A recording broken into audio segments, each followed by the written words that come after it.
Kakati mu kitundu ekyasoose twalabye DNA ey'abeeru emanyiddwa nga double strand DNA. Bwe twalabidde nga bo balina emiguwa ebiri, omuguwa gwe gweweeta bwe gutyo ng'omusota. Kati awo mu kifaananyi giri emiguwa ebiri oba helix bbiri, naye nze nja bikuddiza mu Luganda. Buli muguwa gulimu chromosomes 23. Kati awo kitegeeza waliwo chromosomes 46, waliwo emiguwa ebiri, 23 gattako 23, 46. Era kye bagamba ekyo nti omuntu alina chromosomes 46, 23. Kati ebyo nabinyonyodde mu kitundu ekyasoose. Kati eyo DNA ey'abeeru. Katugende ku yaffe. Eyaffe abaddugavu nagambye nze njiyita deoxyetheric acid DEA, source DNA. Lwaki njiyita DEA?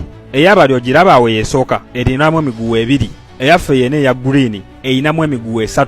Eyabali eri double, eyaffe eri triple. Tulina 3 strands, balina 2 strands oba helix. Kakati ekyo kyokka kimmala ogiyita DEA olw'ensonga nti ye eyawukana ku DNA yadde mwe still musigala mugiyita DNA, naye nze ebeera DEA kubanga eba eyawukanye ku DNA ya bulijjo. Eri eyina 2 eno eyina 3, era n'ongamba nti ze zimu nedda. Jjukira twabaze nti buli muguwa gulimu chromosomes 23. Gino emiguwa ebiri girimu chromosomes 46. Kati katubale eyaffe kubanga ye ine emiguwa 3, 23 gattako 23, omala ogateeka 23, ojja kufuna 69. Bwe tugenda mu numerology kati ntugamba 69 ogimenya muno ogamba 6 gattako 9 ojja kufuna 15. 15 gimenyemu ogambe nti emu gattako 5 ojja kufuna 6. Sinjula namba. Jjukira nagamba nti ffe tuli kaboni. Kaboni kyeki 6 protons, 6 neutrons, 6 electrons. Namba 6 ogirabye kimanyi bikubuzaabuzizza, kale ekyo kireke. Kyenjagala omanyi kiri bwe kiti. Abazungu balina peya 46, olina peya 69. Kitegeeza obasingako de bagamba nti nawe olina 46, nedda gw'olina 69. Kyekyo lwaki gw'oli kamenyo bwe kituuka mu kudduka, oli kamenyo bwe kituuka mu kuyimba, oli kamenyo mu kuzanya ensero, oli kamenyo mu kapiira. Bwe tugamba mu body building kuzimbya mubiri,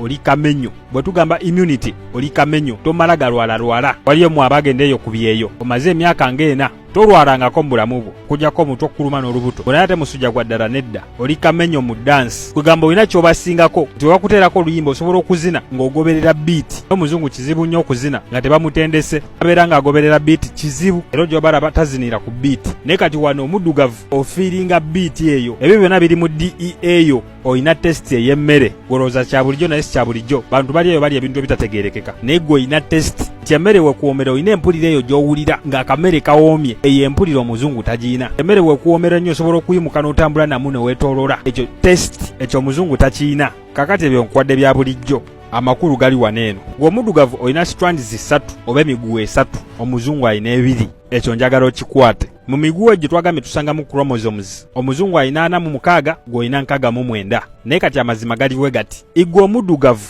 olina chromosomes. Omuzungu alina kye tuyita autosomes. Wadde bagamba nti autosomes ziri wansi wa chromosomes, nedda. Ebyo bigambo bibiri bya njawulo. Autosomes ne chromosomes. Chromosomes zizo gwe ng'omuddugavu. Autosomes ze z'omweru, wabula simanyi oba okitegedde. Biri banasoose okusomera bibe essomero, kati nkugamba byange. Omuzungu agamba ffenna tulina chromosomes, omweru n'omuddugavu. Naye nga ye alina autosomes. Autosomes ziringa synthetic za chromosomes. Okwata kiri bwe kiti. Oli alina autosomes, gw'olina chromosomes. Yadde ye agamba nti autosomes ze zikola chromosomes. Naye separately autosomes za muntu omu, chromosomes za muntu omu.